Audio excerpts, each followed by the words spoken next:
Montana Territory, June 1882. The sun was already high when Georgia Hale stepped off the stagecoach in Dry Creek Hollow, her black skirts clinging to dust and her jaw clenched tight against the sting of memory. She had not planned to return to the West, not ever. But when your husband dies in a mining accident and leaves you with nothing but a folded deed to a nowhere ranch and 2 children who cry in their sleep, you go where the land is cheap and the neighbors do not ask questions. "Felicity, stay close to your brother," Georgia said, eyes scanning the road. "Finn, do not wander." "Yes, Mama," Finn nodded, tugging his sister's hand. They were 8 and 6, too little for the kind of silence they had learned after their father's death. Georgia tightened her grip on her bag and squared her shoulders as the 3 of them headed toward the edge of town, where the land grew wild and the house, if you could call it, that waited in ruin. The ranch had been her father's, sold after he passed. Somehow her husband had bought it back without telling her. Now it was hers again, though the roof sagged and the fence leaned like a drunk old man. It would take more than a few mended boards to turn it into something livable. By sunset, the children were asleep on a heap of blankets in a corner of the main room. Georgia sat on the front steps, staring out into the vastness, her arms wrapped around her knees. The wind moved through the grass with a low hush, the kind that sounded too much like her mother's voice when she told her, long ago, "Love will only bleed you dry out here." She had believed it. After her husband died, Georgia stopped hoping for softness. She stopped believing a man could be good without wanting something in return. She was not looking for company. She was not looking for help. So when the sound of hooves cut through the quiet the next morning, she braced herself. A man rode up slow, tall in the saddle, dust on his hat and coat. He looked like the kind of man who had seen too much and said too little. His horse was chestnut, lean and steady. The man swung down carefully, his boots thudding against dry earth. "You the new owner?" he asked. Georgia stood at the edge of the porch, arms crossed. "I am. I saw smoke." "Figured someone moved in. Name's Abram Lawson. I run cattle east of here." She nodded once. "Georgia Hale." His eyes flicked to the barn, then the sagging corral. "That place is held together with spit and prayer, I noticed." He gave a quick huff of breath, not quite a laugh. "You got help.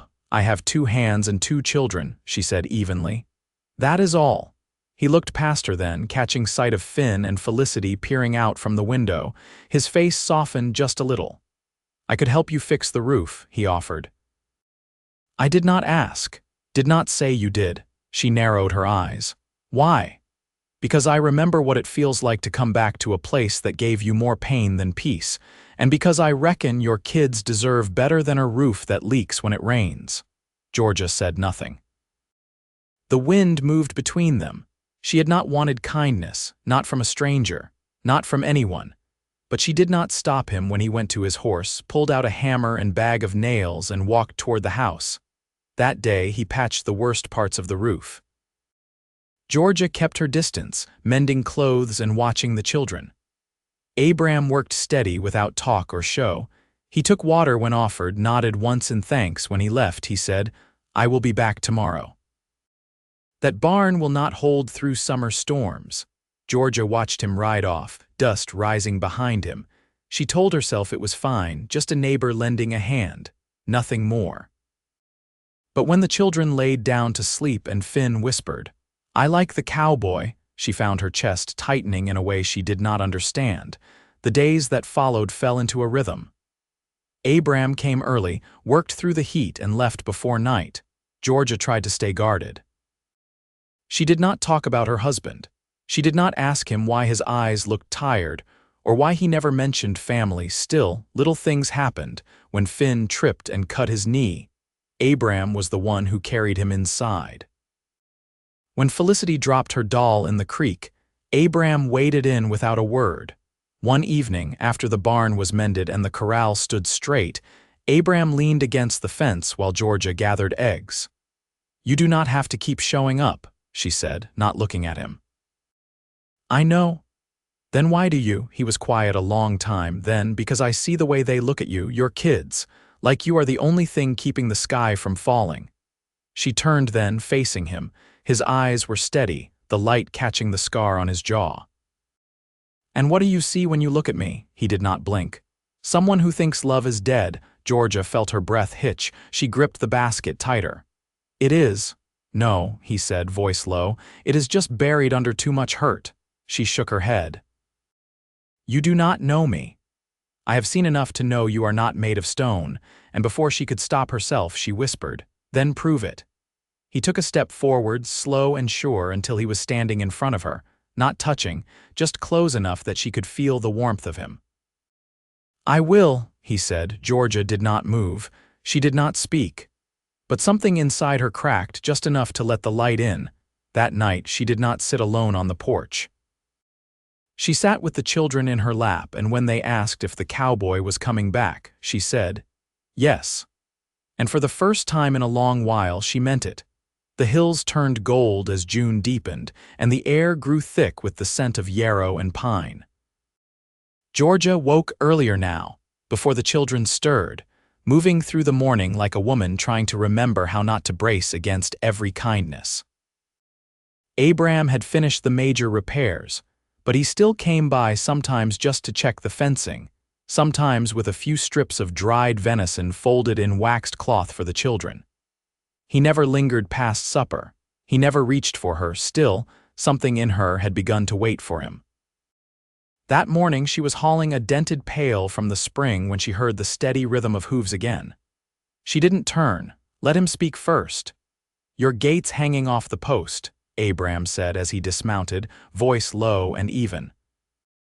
"Then I suppose it's lucky you're here," she replied, setting the pail down. He didn't answer right away. She heard the leather creak as he tied his horse, then the sound of him walking toward her, boots muffled by the soft earth. "You get many visitors out this way?" he asked. "No one but you," he nodded once. "I passed a wagon on the trail, couple looking for land, said they might try settling near Dead Horse Ridge. That's east," she said, "too dry for planting." "They didn't seem to care," he said. "Some folks just want to be far from everything." She straightened, wiping her hands on her apron. "Is that why you settled where you did?" He looked out toward the horizon before answering. "I stayed put after the war, found a stretch of land no one else wanted, quiet." "Lonely but quiet," Georgia studied him. "You were Union," Abram's gaze flicked down then back to her. "5th Missouri Cavalry. My husband fought for the Union too, Pennsylvania Regiment." "I figured," he said. "Way you carry yourself," she tilted her head. "And how is that?" Like someone who's done more than her share of burying. Georgia didn't reply. The wind blew up from the south, rustling the grass. Finn's voice called faintly from the house. She didn't move. Abram took a slow step closer. "I brought something for the girl," he said, pulling a carved wooden horse from his coat pocket. Its mane had been whittled fine, its legs sturdy. Georgia blinked. "Why? She lost that rag doll last week," he said. "Figured she ought to have something to hold again." Georgia took the carving, running a thumb over the smooth lines. "You made this," he nodded. "Long winter nights, I used to give them to neighbor kids." "She's never had anything like this," Georgia said, voice quieter now. "Thank you. I didn't do it to be thanked." "No," she said, looking up at him. "You didn't." They stood in silence, the kind that didn't press, didn't demand. Then Georgia stepped back, her voice steady again. "You hungry?" He glanced toward the house. "Only if there's enough. There's always enough for someone who shows up with a gift and no expectations." Inside, the children brightened at the sight of him. Felicity hugged the wooden horse tight, cheeks pink. Finn asked if he would help with the wire gate. Abram nodded and they left together, tools in hand. Georgia set about reheating leftover cornmeal mush, slicing a heel of bread that had gone hard at the edges. She listened through the open window as Abram taught Finn the trick of holding the hammer low, not tight. Later, as they ate beneath the cottonwood tree behind the house, Abram crumbled bread into his stew without speaking. Georgia waited until the children wandered off chasing butterflies. She folded her hands in her lap. "You ever been married?" "No, been close once," he said. But her brothers didn't take kindly to a man with no family name worth repeating. Georgia looked at him, really looked this time. "That why you don't go into town much?" "Town's fine," he said, "but people talk too easy. I've learned what standing too long in one place costs. And yet you keep coming here." He met her eyes, the lines around his mouth deepened with sun and years. "Because you don't ask me to be anything but what I am." She looked down at her hands. "I don't know what I am anymore." He reached across the space between them, just enough to brush his knuckles against the edge of her sleeve. "You're a woman who keeps going, that's not nothing." She didn't move away. That night, after the children were tucked in and the lantern burned low, Georgia sat by the window sewing a patch onto Finn's trousers. She paused, needle stilled in her lap, and stared out toward the darkened hills. She didn't know what tomorrow would bring. But for the first time in a long while, she wasn't afraid to find out.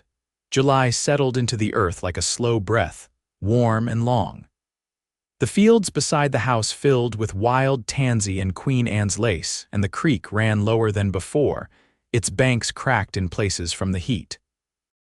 Georgia rose early each day, often finding new chores before breakfast, the kind that didn't wait for strength to return or moods to lift. Abram came less often now, sometimes not for 3 or 4 days. When he did come, it was never with explanation. Georgia didn't ask. She wasn't owed his reasons, and she didn't want to start needing them, but she noticed things. The last time he rode in, his shirt was torn at the shoulder, a dark bruise swelling along his forearm. He didn't bring it up. She didn't press. On the 5th day without a visit, Georgia hitched the mule and took the children into town. They needed flour and salt, and she'd promised Felicity a ribbon if she stopped chewing the hem of her dress. Dry Creek Hollow hadn't changed. The same cracked boardwalk, the same sour-eyed shopkeeper at the dry goods store. But as Georgia stepped inside, she caught sight of Abram through the window. He was standing outside the smithy, talking to a broad-shouldered man who kept stabbing the air with his finger like he was trying to land a point hard. Abram didn't flinch. He listened, arms crossed, chin tilted slightly toward the ground. Georgia turned away before he noticed her. Back at the ranch, she sewed while the children played in the shade of the porch. The needle moved steady through the cloth, but her thoughts wandered. That evening, Abram appeared just before dusk, his hat in his hands. "I owe you an explanation," he said. She set down the thread. "You don't." "I do," he said, voice rough. "That man you saw today, he's my brother." Georgia folded her arms. "I didn't know you had one. I haven't spoken to him in over 10 years, not since we buried our father." He looked out toward the pasture. "He's come west chasing something. Money, maybe. He wanted land, and he thought I'd be fool enough to sign over half of mine to him. And you said no. I said I've worked every inch of that ground with my own hands. I won't hand it to a man who never showed up when it counted." Georgia's fingers curled against her elbows. "You could have told me. I didn't want to drag you into it. You didn't. But I won't have you vanish without word. My children ask after you now. I can't explain away silence." He stepped closer, the look in his eyes quieter than anything he said aloud. "I never meant to cause worry." "You did," he nodded once. "I'll do better." She didn't answer right away. The air between them held a different weight now, not distance, but the shape of something beginning to take hold. "You still planning to leave again?" she asked. "Not tonight," he said. Then, after a breath, "Not if you don't want me to." Georgia looked toward the door. Through the window, she could see Finn carrying a pail of water, his steps careful. Felicity sat in the dirt, pressing flowers into a pattern only she understood. "I don't want anyone here who's going to disappear when things turn hard," she said. "I've seen hard," Abram said, "and I've stayed through worse than this."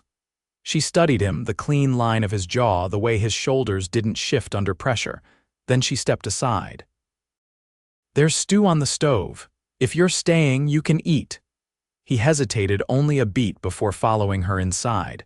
That night, after the children had fallen asleep, Georgia sat across from him at the kitchen table. The lantern between them cast low shadows across the walls. Neither spoke for a while. Then Abram reached into his coat and pulled out a small cloth bundle. He slid it across the table. She unwrapped it slowly.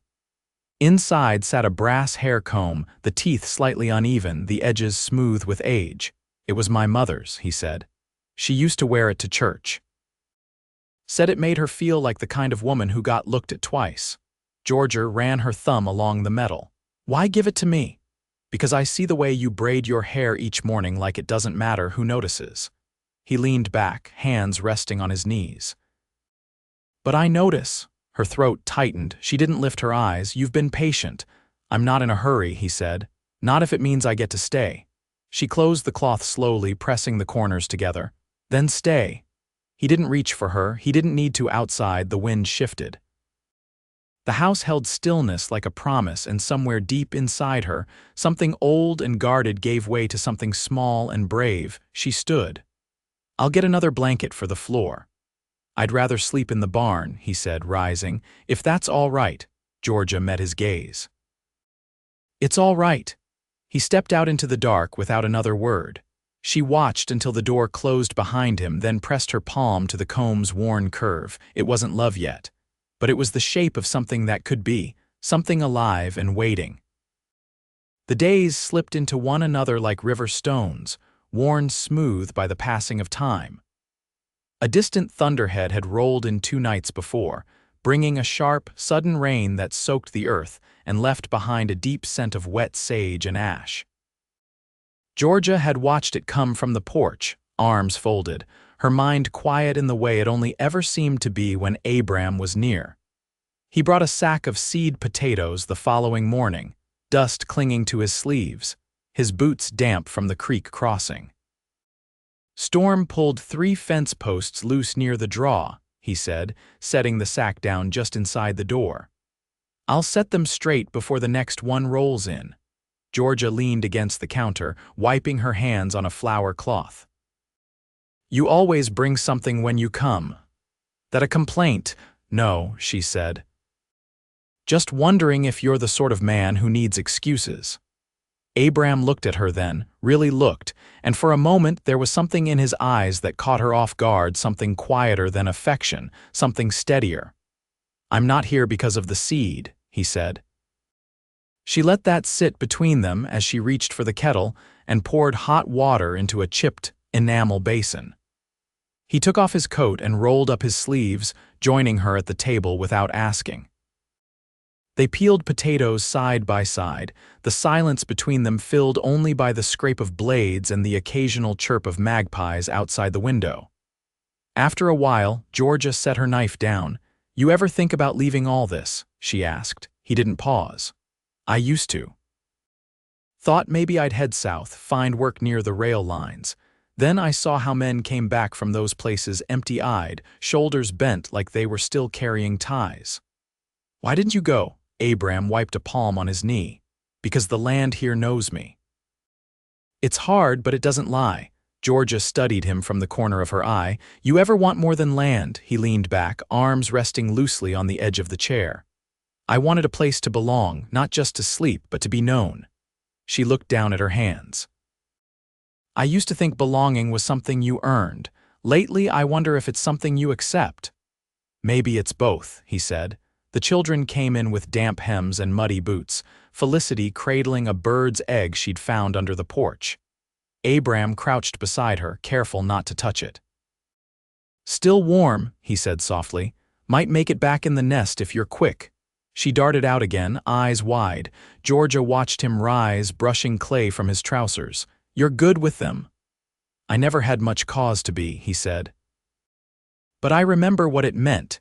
Back when it mattered, having someone who didn't raise their voice just cause they were taller." She moved toward the stove, ladled soup into bowls.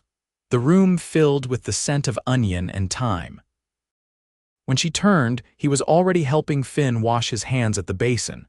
That night, after supper and the slow hush of bedtime, she found Abram outside, leaning against the side of the barn, the sky above him thick with stars. "You didn't leave," she said, stepping into the cool air. "I was going to," he said, not turning. "Then I didn't." She stepped closer until they stood shoulder to shoulder. The grass shifted at their feet. "I used to think if a man stayed too long, he was just waiting to take something," she said. "I'm not waiting," he said. And I'm not here for what I can take. What are you here for? He turned then, slow and deliberate. To give you back what you stopped believing in. Georgia's breath caught in her throat, not from surprise, but from the way the words settled into her like water into dry soil, silent, necessary. She didn't speak. She didn't need to. Instead, she reached for his hand, rough and warm, and laced her fingers with his. And for the first time in what felt like lifetimes, she didn't brace for the loss. She let herself feel the weight of it, the quiet, steady truth of a man who had shown up, again and again, with no promises but the ones he kept. They stood there long after the wind had died, beneath a sky wide enough to hold everything they had yet to say. August brought with it a heat that clung to the skin and made the air shimmer above the fields. Georgia tied her hair up in a loose twist before the sun rose each morning, and by midday, her apron was always damp at the collar from sweat. The creek had thinned to a trickle, and the soil cracked like old leather beneath the mule's hooves as she turned it for the fall planting. Abram had begun staying overnight more often, sleeping in the barn when the work ran long or the sky threatened rain. He never crossed a line, never asked for more than what she freely gave, and Georgia found herself moving through her days as if his presence had always been part of the rhythm. He'd built a small lean-to near the barn with lumber left over from repairing the corral, fixing it just enough to keep out the wind and wasps. He never asked to stay in the house, and she never offered. One morning, Georgia found a letter in the bottom of the flour tin, folded neatly and addressed in the narrow, slanted hand of her husband's sister. She read it at the corner of the garden with the sun barely cresting the hills. It was a plain message. A cousin back east had passed, and there was a parcel of land left behind in Pennsylvania, offered in her children's names. She read it twice, then tucked it away in the drawer beneath the breadboard. When she brought it up that evening, Abram was oiling the hinges on the front gate. "They want me to come back," she said, arms crossed over her chest. "To settle some legal thing. There's land, but it's far, and I don't want to leave what I've built here." He didn't look up. "You thinking of going?" "I'm thinking of what it means to be offered something just because a name's still attached to it, something I didn't earn." He set the oil can down carefully. "You don't owe the past anything." Not if it already took what mattered most. She watched the way his fingers lingered on the gatepost. "What would you do?" "I'd stay," he said. "Because I've already found the thing most men spend their lives looking for." Georgia turned, walking back to the house without another word. That night, she lit a second lamp and wrote a reply to the letter, her pen steady even as her heart wavered. She sealed it with wax and left it by the door for the next rider heading east. Weeks passed. They harvested what little grew in the shallow soil the beans didn't take, but the squash had come in thick-fleshed and sweet. Georgia taught Felicity to press herbs between pages, and Abram showed Finn how to gauge the sky by the shape of the clouds. They dug a root cellar together, Abram cutting the timbers while Georgia lined the shelves with dry cloth and jars she'd bartered for in town. One morning, as the first frost crept in around the edges, Abram came to her with something wrapped in a length of waxed canvas. Georgia sat on the porch step while he knelt in front of her, unwrapping it. Inside lay a small tin box, worn smooth at the corners. He opened it and pulled out a band of braided horsehair, dark with a single strip of silver running through. "My father wove this when he took over the herd," he said. "He gave it to my mother when they married. She wore it on her wrist until the day he died."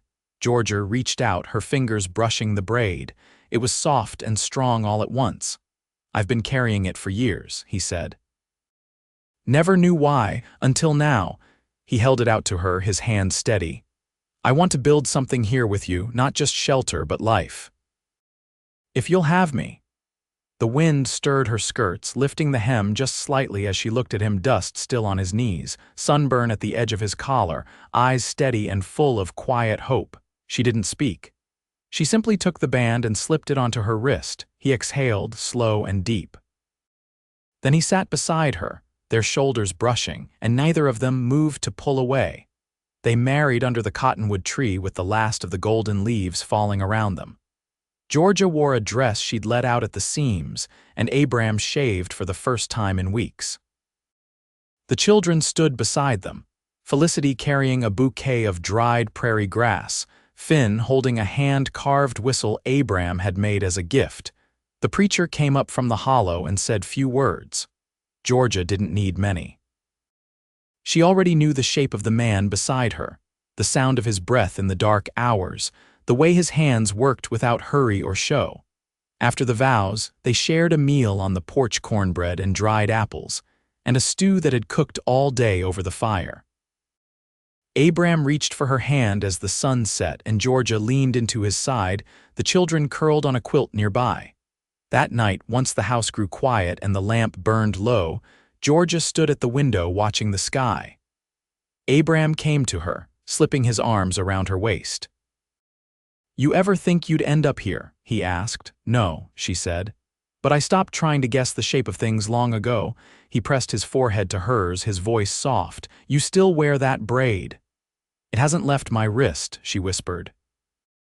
They stood like that as the stars turned above them, the quiet wrapping around their home like a second skin. Years passed. The ranch grew not in size but in depth. The fence lines held. The soil gave more each season. Finn took to caring for the mule, while Felicity spent hours in the garden, learning which plants healed and which ones stung. Georgia opened a small school for the neighbor children, teaching them letters and sums at the kitchen table. Abram taught their fathers how to brace a beam or set a post without wasting lumber. He never said much, but when he did, men listened. They grew older, weathered like the land around them, but never apart. And in every quiet moment by firelight under storm clouds, in the hush of morning, Georgia knew she had chosen the right storm to survive, and the right man to survive it with. They built their peace with hands and heart, and it held. Always.